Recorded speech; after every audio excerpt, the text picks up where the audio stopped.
started, it's just 4 of us in a van, a really crappy van that we bought that was barely holding it together. On our very first tour, we broke down on the freeway and got towed and had to spend basically all the money we had left in our pockets to repair the van. I think one of the stories that I like the best is early in the band's history.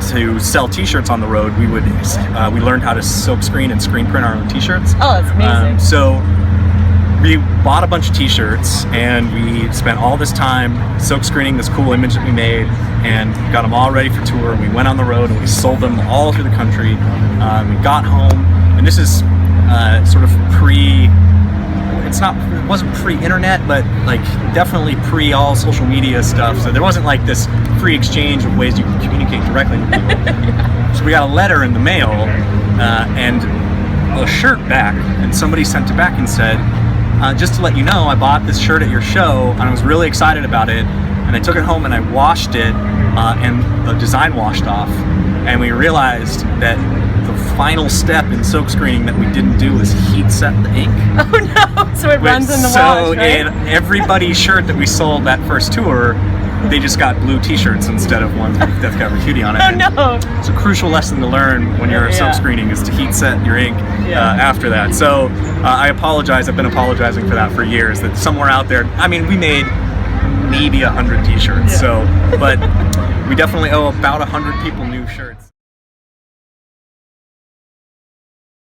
One of my favorite tracks and the video, I really liked the first single that we put out, Black Sun. I really liked sort of the mood and the tone of that song particularly, and the video was really, really fun. We worked with a stunt, like a father-son stunt team in Los Angeles, and it was just amazing being on set and watching them drive this, 1970s Dodge Challenger. This dad, his job was to run over his son. Like, that's what they would do, and they had this whole thing worked out where he would drive in, and his son was wearing this padded suit under his suit, and he would time his jumps and jump up. And I'll never forget the last shot of the day. The son came to the father and was like, "Hey, I think if you drive fast enough and I time my jump just right, I think we can break the windshield.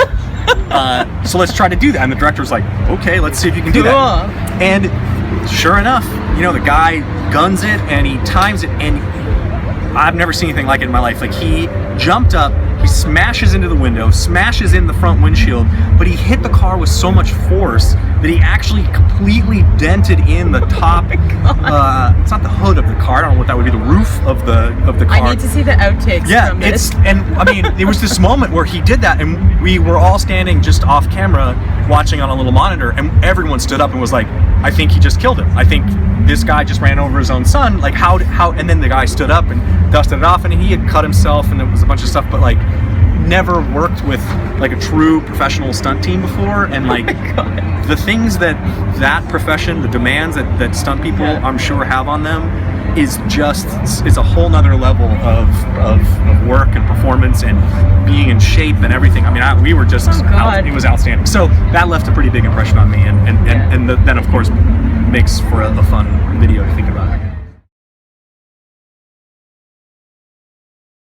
My biggest concern right now is our general election that's coming up in the fall, and that we've got this man Donald Trump that is just a walking nightmare of a candidate. And I would sit down with your prime minister and say, is there anything you can do to help ensure that this man won't become the leader of our country? Anything you can do. So that to me is like the most pressing political thing on my mind and soul right now, beyond legalization of anything else. Like, if Donald Trump becomes elected, we got bigger problems. We probably won't have legal marijuana in Washington State any longer. Like, everything goes, So first things first, and then if we can get through that hurdle, then I'd be happy to invite your prime minister down to tour Seattle and see all of the things that we have to offer. Thank you so much, and love your new album. Can't wait to see your set tonight. Thank you. Yeah, it's going to be fun. It's a perfect evening. The temperature could not be more perfect for our music. So.